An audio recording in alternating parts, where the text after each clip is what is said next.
What's up, everybody? This is Greg from ChargersWorld. Very pleased to announce the very first episode of the ChargersWorld podcast. I have with me my co-hosts here. I got Jared and Garrett. I'm going to pass the floor to them, let them introduce themselves a little bit.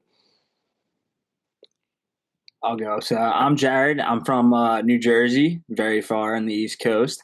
So I became a Chargers fan probably the LT days. So I was born in '99. So like my first seasons I really remember were like '06, '07, and my aunt lived out in San Diego, and the LT and Rivers and all those guys, Merriman.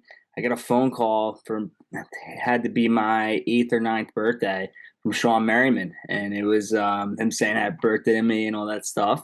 He's a fellow Jersey guy himself, so it's cool to hear from him. And then so basically, huge diehard Chargers fan, Yankees fan a little bit. So if a little baseball gets thrown in there, and then that's about it.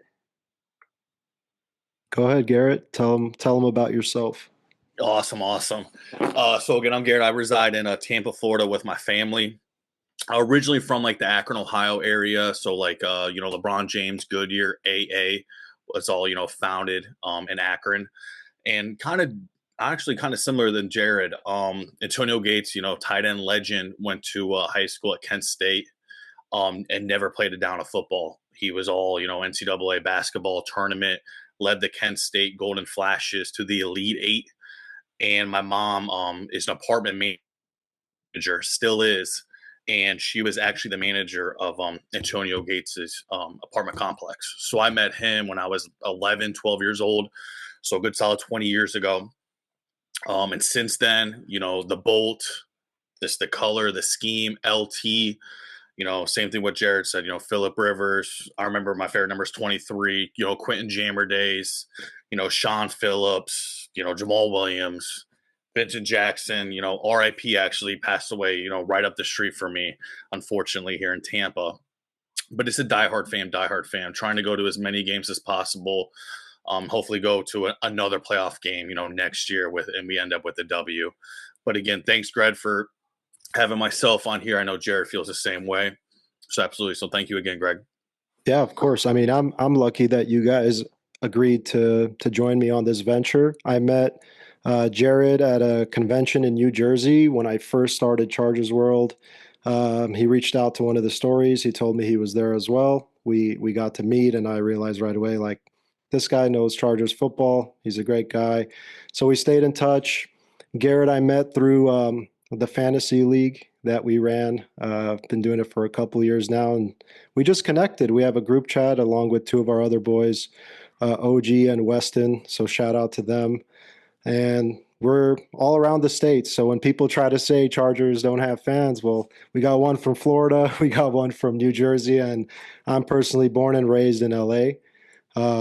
Became a Chargers fan like Jared during the LT days, 2006, 2007. I was in middle school, elementary, but my very first game was not till 2012. And that's when my cousin's husband, who truly got me to be like a diehard, he grew up in San Diego, went to school out there, and he took me to my first game, which happened to be the Baltimore game, the infamous Ray Rice 4th and 28 or 29, whatever it is. So my very first experience in person with the Chargers was a heartbreaking loss, but through the years, stayed loyal. And now I'm just excited to connect with fans and make friends like these guys and just get to talk football with you guys. And, we did this such short notice, and we just wanted to get something to you guys before the draft. We talk every day, Jared, Garrett, and I, about who are we going to draft. So why don't we get into that? We could start with Garrett. Garrett, talk about the biggest positions of need for this team.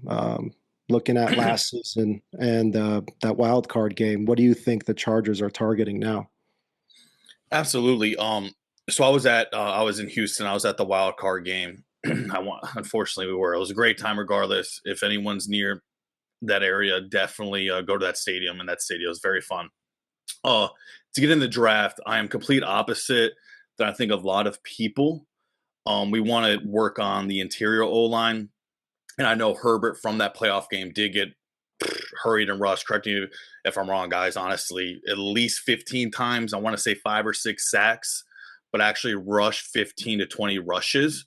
And I can definitely understand individuals' philosophy of like, hey, we need O line. I'm more of we need weapons. We need so my biggest thing if Loveland's there, absolutely. But also to piggyback to take a step back, I did read something today that if he gets drafted this early, um, is Ashton Genty right now? Reports were this today. I don't know if you guys saw it. The Jacksonville is actually going to target them. I think they're drafting 6 overall. So if he goes 6 that fast, I think Hampton could even go a little bit, early Oh as yeah. well. That's another need I think would just be absolutely disgusting. Matching up with Najee and Amarion Hampton. So My are you biggest saying, sorry to cut you off, are you no, go ahead, saying Greg. that that the Jags might be taking Loveland? No, Genty. Genty. Okay, Genty at Sorry, yeah. 5. Yeah. At 5. Okay, I'm sorry. They were drafting 5. My apologies, guys. No, the Raiders are 6, another team that's linked to Genty there. So if Correct. the Jags don't get him, you kind of almost think the Raiders are going to take that franchise running back of the future for themselves. Yeah, so I'm just thinking too, like if the Raiders are that big on weapons as well, they could even target somebody else or even take Shador. But my biggest two is Loveland and Genty, and probably my third would have to be maybe I like Luther Burden Jr. as well. So I'm really big on the offensive side personally. I really, really am. Um, And so it's yeah, kind of crazy you mentioned Shador and the Raiders. I remember just a couple months ago how it was like everybody wanted to tank, or everyone should have been tanking because they were going to draft Shador Sanders with the first overall pick. And here we are a few months later, and he's kind of outside of the top 10 discussions, you know. Cam Ward seems like the solidified number one, and the absolutely. Raiders, you know, they bring in Geno Smith, kind of give him a nice, generous contract for 3 years.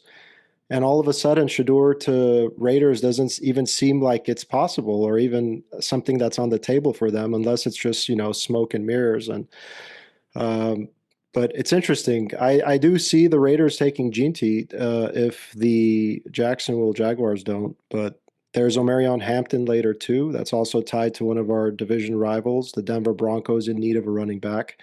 So I like that. I like that. You think after seeing what you saw in the wild card game, we need to target offense. Absolutely. Absolutely. I mean, you just can't again, correct me if I'm wrong, 18 targets to Lad. And I know, I mean, I was there loud and proud with my Quentin Johnson jersey after the, that just disgusting Raiders game he had. And Stingley shut him down. Everyone else was non-factor. Dissy, I think, had 2 drops. I know Lad had that one that was little overthrown from Justin, Yeah. but we need help. We need help. I know Mike's back. I got that, guys. I know Mike's back, but we need a true tight end one. And I'll the last thought I have in my head I'll bring up later because I know Okay. I want to hear I want to hear what Jared has to think. Yeah. Yeah. Jared, go ahead. Yeah, so I mean, obviously that wild card game was quite a disaster to say the least from the O line. And obviously they addressed that with Becton, and they got James from the Raiders, and it's kind of interesting to say the least. And there's different routes this draft can go, and I think as you're saying, like Shador to the Raiders cooled off, and this and that, and kind of going forward, the Patriots at 4 is in a very interesting spot. And that could be everyone's saying Campbell's going there. I wouldn't put that set in stone yet because the way the Patriots operate is very interesting to say the least. And Vrabel there, they can go a bunch of different routes. They could look to trade back. They could look to draft Genty. Why not? And really, he had Henry in Tennessee. Why not go get Genty, who's a beast? And Yep. Going back to the Chargers now, I think, as Garrett said, I think Loveland would be great, but I think it's going to be D-line or defensive end, and I think it could be anywhere from Mike Green to Kenneth Grant to the Boston College edge rusher. There's the Oregon defensive tackle, Harmon, that I'm seeing a lot. I don't Yep. know if they're looking for a pass rushing interior defensive lineman, maybe Grant's the guy because of his high ceiling there. If they're looking for strictly an edge, there's a bunch of different routes they can go. Michael Williams from Georgia, if he slides a little bit. Honestly, and also there's also trading back scenario where you trade back and get a guy like Amarian Hampton if he's sliding a little bit, because I know Denver's in that market too, but they're looking to come up. So who knows how this really pans out. And I think I think it's like the Bengals at 17 to pick 40 in the second round. There's a ton of talent there that you can make Yeah. do, especially with the new coaching staff and Coach Harbaugh. Like he's got a philosophy and he's going to follow that. And same thing with Joe Ortiz. And they got it. It's going to be interesting, and I can't wait for Thursday. I'm excited, and I keep going back and forth on my picks. But if I had to make a pick right now, it's probably Kenneth Grant, just because of the need and how the rest of the draft can pan out. Another thing too that I saw today, I don't know if you guys saw it too, is cornerback. There's a need for cornerback for the Chargers, and we kind of saw that with Cam Hart's injury. Who knows what you're getting? Dante Jackson, who knows what you're getting there? Tarheeb still obviously had an amazing rookie season, and who knows if he's going to be the slot or the outside corner. Maybe they go and get Will Johnson or Barron from Texas. I forget his first name. Yeah. And someone like that, maybe. That could be an option. Who knows? And it's exciting. We haven't really had a draft like this yet. Like last year, we kind of knew Joe Alt was going to end up with the Chargers. But this year, they could go a bunch of different ways. I'm excited. I saw real quick, Greg. I'm glad you brought that up, Jared, with the Will Johnson. I think it was PFF or Bleacher Report. I think they came out with their last mocks. One of them had us taking Will Johnson. I think it was Bleacher Report. I saw that. Is it Bleacher Report? You saw that too? Yeah. And again, going back to the DB, take you had. I mean, that'd be absolutely disgusting if he dropped that far. Yeah, because the fit just works. It's the same thing as Grant and same thing with Loveland. I mean, they played coach. Yep. Now, what's your guys' thoughts on this is kind of getting ahead a little bit. What were your guys' thoughts about a Jalen Ramsey trade? Go ahead, Greg. I personally would love it. Former teammates with Derwin at Florida State. They're extremely close friends to this day. They've always expressed interest of playing with each other. Now, that being said, I believe he's still owed $21 million from the Rams. Or he's owed $21 million on his contract. The Rams just paid him about $4 million from his 25, so he's still due about $21 million. If the Rams are willing, $21 million a year. A year for the next 3 years. It's like 3 or 4 because he's 35, that. I think he's 35 at the end of his deal. He's 35. So I think end of the deal he's 35. Yeah, that's what it is. Okay. Mm-hmm. Yeah. If the Rams are willing to eat some of that contract, like they were willing to do for Cooper Kupp earlier on, they kept saying they'll take a bulk of that contract just to deal him out. If the Dolphins will do that with Ramsey, then, that seems like something that the Chargers should explore. Bring in that veteran guy who has experience with Derwin James. I think under Minter, he could even try some plays at safety. I feel like at this point of his career, he'd be a great safety next to Derwin.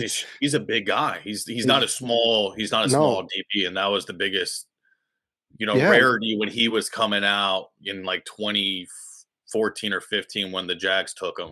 Yeah. Him too is he takes the ball away a ton, and that's the kind of you see that with like the Dante Jackson signing and St. Judas. I don't know how to pronounce it. St. Justice. Yeah, he takes the ball away a little bit too, and like we kind of saw that last year in the defense really creating turnovers. And when you have that pass rush with Mack, Tooley, Dupree, if they could get another edge somewhere in there, they turned the ball over a ton last year. And even Deion Henley at linebacker, he turned the ball over a ton. So, and he's only going to get better. So, absolutely. they address the DB room in some fashion. Yeah. Yeah, I definitely see us going corner at least one pick in this draft. I don't think necessarily in the first round, unless again someone like Will Johnson, who's projected top 10, somehow falls in your lap at 22. You kind of Yeah. have to take him there. But I really like Benjamin Morrison out of Notre Dame. Could kind of sort of be like Kind of another fell out Cam of the Hart. first round. Huh? He kind of fell out of the first round, Yeah, which he is, fell out of the first. So I'm I guess, thinking if he's there in the second, you know. Also, we met with Kobe Bryant from Kansas. Yes. I know we like him. The three of us have been Oh, talking highly of oh him my even God. before that he I met mean, with the Chargers. just his name coming back to LA, just it's Yeah. like, I mean, that's a wrap. Like, come on. But no, he is a. I think Jared's the one that said it at first when like his name was keep giving up, getting bigger and bigger in our chat. Was he's a long, lanky, and Jared just said it again. He takes the ball away. I think he had Yeah. 6 INTs last year at Kansas. 3-year starter as well, which is big too. I got a question for you guys. Would you rather trade for Jalen Ramsey or draft someone, let's say Kobe Bryant, in the fourth round, third round? What would you rather have from those two scenarios? Someone who's proven vet, but a little bit on the older side, or somebody to bring into this already young corner room and, have this for the next 5, 6, 7 seasons, this trio of great young athletic corners? I think for both of us, and I'm sure Garrett, you're thinking the same thing. What are you giving up for Ramsey? Hmm. How Um, about a fifth round pick? they they won't take that. I won't take that. So to answer your question, definitely draft Kobe Bryant or Morrison or someone younger. Keep that room young. Fast, lanky. Yeah, Yeah, I I'm on agree. the other side. I think I'm kind of, if it's a fifth, Miami's desperate. They're in a bad spot. I horrible. think they could, and especially if they're looking to trade Ramsey, and he wasn't really asking out, so that means they're exploring. So I don't know what it would take. Even a fourth, I think I'd pull the trigger on Ramsey. I think if he could stay healthy and you get in 75% Jalen Ramsey with Derwin James and with that coaching staff, I think it's going to be very beneficial for us. And we haven't really made a move like that. Like we haven't made Not since J.C. Jackson. J.C. Jackson. Yeah, I knew it. I not knew it really a was gonna. move at that point. I think it goes. I think it goes back to the contract situation, Hmm. Yeah, Greg. And I just also don't know if you guys saw it too. Sean McVay said the door could always be open with him returning to the other LA team. I did see that. Yeah, Yeah, which another Yeah. thing with him is with the it's an interesting situation with him because he hasn't stayed healthy, and I don't know. I would do it just because him and Derwin. That's just Derwin's gonna push for him. they're boys. Yeah, And they're at the best friends, same man. time, I'm Mhm. like, okay, maybe like Benjamin Morris in the second sounds great. So it's like that's what I'm saying. I'm stuck with this draft. I really don't know. And I don't do they draft O line early? And another thing to bring up too, I don't mean to get into it, but like wide receivers too, like Matthew Golden, Yeah. McMillan, uh, Burden, Burden. Luther. I'm a big Emeka Buka guy. I think he's Yeah. another Amon St. Brown. And I think if you could get him with Ladd and if Williams is at 70, 65%. I think that's pretty scary. And I think another guy we haven't really brought up, Tyler Conklin. I think he could be a good piece, especially with if you could protect Herbert. Herbert could get the ball to anybody. We've seen that. I Yeah. don't know. Absolutely. Absolutely. And like you mentioned, these wide receivers, right? I posted a mock draft on ChargersWorld, and I ended up taking Kenneth Grand in the first round, and all the comments were just like, "No wide receiver. You're not getting any help for Herbert."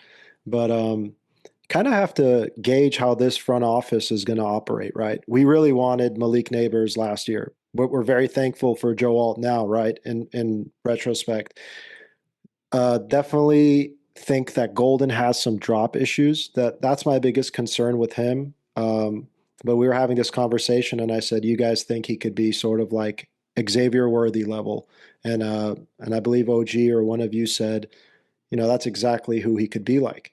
And, if you're getting somebody that Herbert's never really had, which is a speedy X guy, um, you get that X receiver to complement Ladd, who can play more often in the slot. You have Mike Williams as sort of a safety blanket with Conklin, big bodies that could catch the ball, and a little bit of a revamped O line, and you're looking at better results than last season, in my opinion. But do I think the Chargers draft a wide receiver in the first round? I think the chances are very slim. I'm also a big fan of Kenneth Grant or Colston Loveland, any of those Michigan guys, I feel like, and Gray Zabel. You talk about somebody who can fit the Harbaugh system, it's Gray Zabel. He could play anywhere on the offensive line. He's probably one of the top 3 or 4 interior offensive linemen in this draft. Uh, and I think it's not the cool and exciting pick, just like last season, but it's something that adds protection to Justin Herbert, continues to build on that young elite offensive line that we're trying to build. And I think it's trenches either way. Best case for it to sort of be an offensive weapon would be Colston Loveland or a tight end, maybe Mason Taylor, but I think he's more second round. But Loveland kind of had an off year after Harbaugh left, who was a little bit injured, wasn't able to block as well, but he's a great blocker. We've seen that he could block like any of them. And on top of that, he was like the number one option for Michigan's pass game. He's a beast. He's an absolute beast. Can't be upset about that pick because you get something the fans want, which is a weapon, and you get something that Harbaugh wants, which is someone who could block. He's a tough guy, and he, like we said, played under Harbaugh at Michigan. Now, going back kind of to the receiver talk and like weapon talk and Loveland. So if you go Loveland first, in the second, most likely you're going to go defense. And I'm going to put this on a T for Garrett. What do you do at wide receiver then? I mean, I've been preaching on every single comment Greg posts. I've been preaching on the Chargers page every single time, and I get hate for it and everything like that. I think we all, I mean, I see it in your back. Yeah, I see it right there. I'm wearing it. I have 3 autographed memorabilias from my favorite player of all time, like all time. I mean, regardless, Greg, 100% agree with what you said, by the way, 100%. Even with Zabel, even though I don't want to draft O-line, I understand it with the Yeah. mindset of the Chargers staff. Is we just got to bring back Keenan Allen. We have to, have to, and I will preach right now, real quick, for the next couple minutes on why we do. The first thing is no matter what, we're overshadowed by the Rams, we're overshadowed by the Dodgers, we're overshadowed by the Clippers right now in the playoffs. So no matter what, we have our greatest player here to like one of them behind Gates, behind Rivers, LT, however you want to spin it. Rivers left. We should bring him back on a very cheap 1-year, $8 million deal. Then we'll probably see comments, Greg. I already know what they'll say. Well, he's going to take away from Ladd snaps. I've talked to Jared about this before. These are 2 different players, very different than Keenan and Ladd, is Tyreek and Jalen Waddle. They're both not big. They both line up next to each other, and they make it work. Great comparison. Just again, they're different. So I know people might put in the comments, Greg, well, how can you compare Tyreek to Keenan? Just You're not talking about skill sets. You're just talking about their play style. And where they're lining up. So again, just 3rd and 11, big down. You have Mike lined up by himself. You have Loveland, Ladd, and Keenan all right next to each other with Najee in the backfield. You can even move Najee out to the right, put him in a stack. That is scary for defenses. Yeah. That is scary because who on that field do you think Justin trusts the most? Keenan and Ladd. And they go in completely different directions, out routes, in routes, deep fade. Ladd could just burst out and do a quick juke, come back, and just sprint out again. So I think, again, Jared keep using these numbers, and I love the numbers. If we get 65% Keenan Allen, those are wins because Justin trusts him more than any player he's ever played with before. Absolutely. So, yes. Yeah. I think the thing with that too is like as you're saying, like some sort of weapon. If you go Loveland in the first, and then you have Mike Williams, Ladd, Quentin. I'm not counting out Quentin just because the way this coaching staff operates and the way he kind of molded out last year. I don't know, lack of a better term. I think there's something there. And if you bring in a Keenan Allen and mentor them, or if you bring in somebody, it makes the defense think. And that's kind of where the Texans beat us last year. They knew it was Ladd, and they still couldn't stop him. And nothing really else. There was no run game. There was no Quentin Johnston even getting 5-10 yards here or there. Will Disley had a drop. Other than that, there was nothing they had to worry about.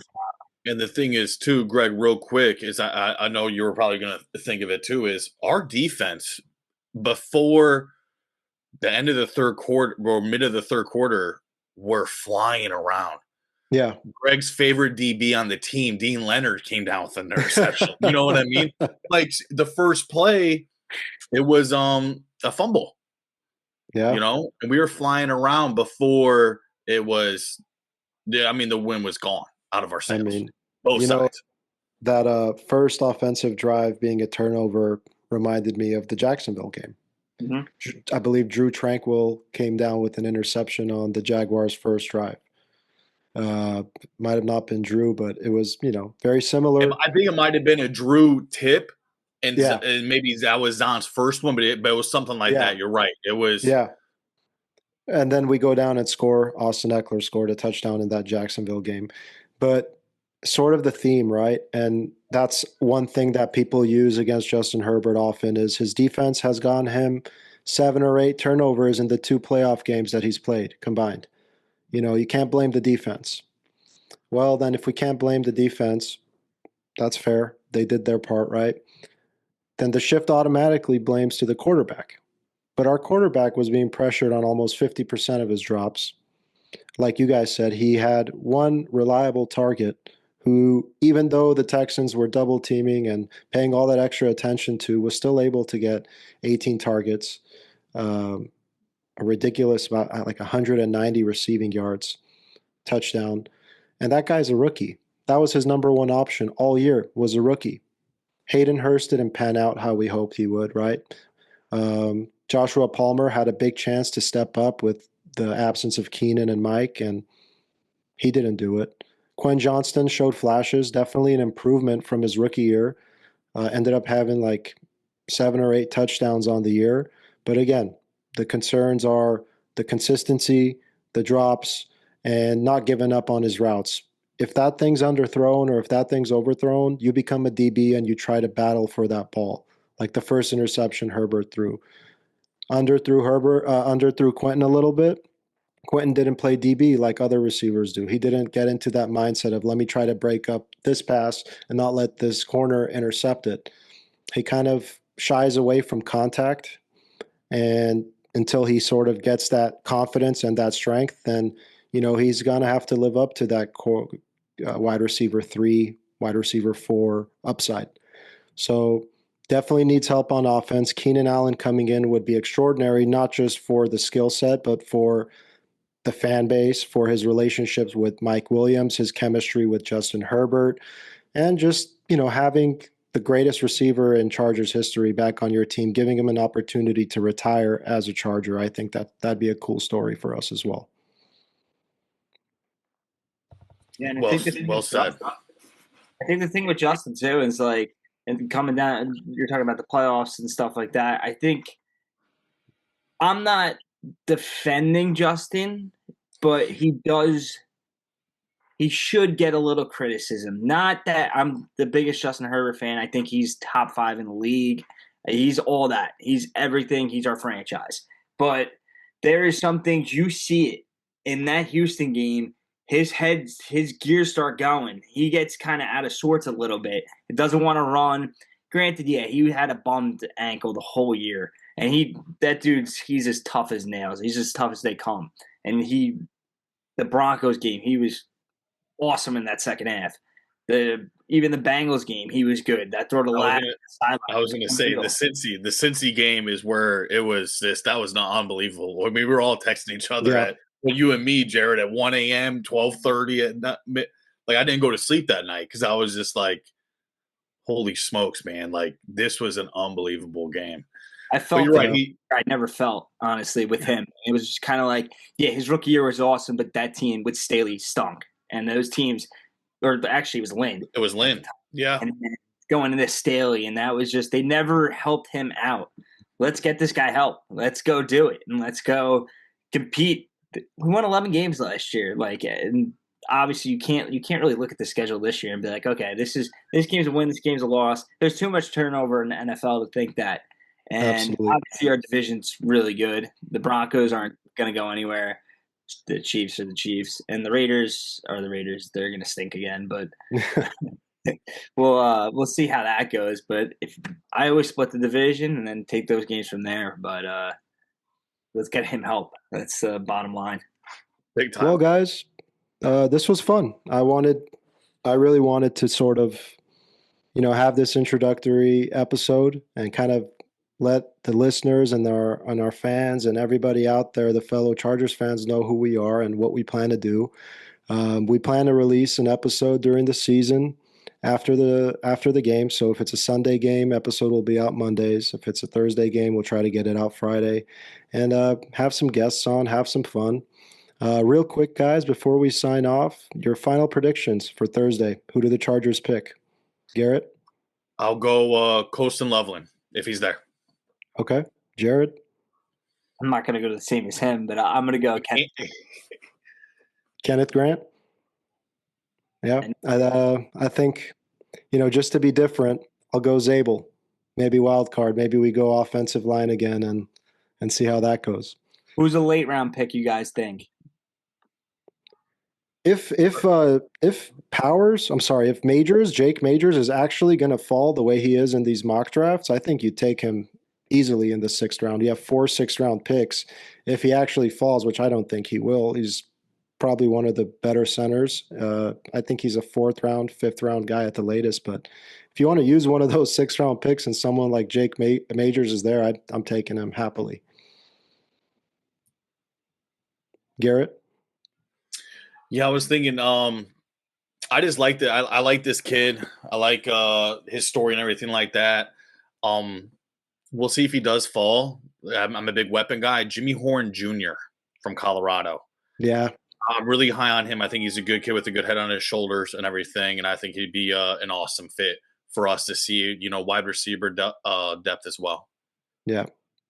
What about you, Jared? Who's your guy? Based off my initial Kenneth Grant pick, I'm going to go Mitchell Evans, the tight end from Notre Dame. I think he's kind of everything Harbaugh entitles and everything. He's got everything. He's a big dude. He can catch. He's a little slower for a tight end, but I think you can make do with that. And, that would be we'll see. It should be fun. All right, guys. Well, our next episode will kind of be a recap of the draft when it's all done. Sometime next week, we'll be discussing the draft picks, our newest Chargers, and until then, we appreciate every single one of you. Bolt up always, and thank you for listening.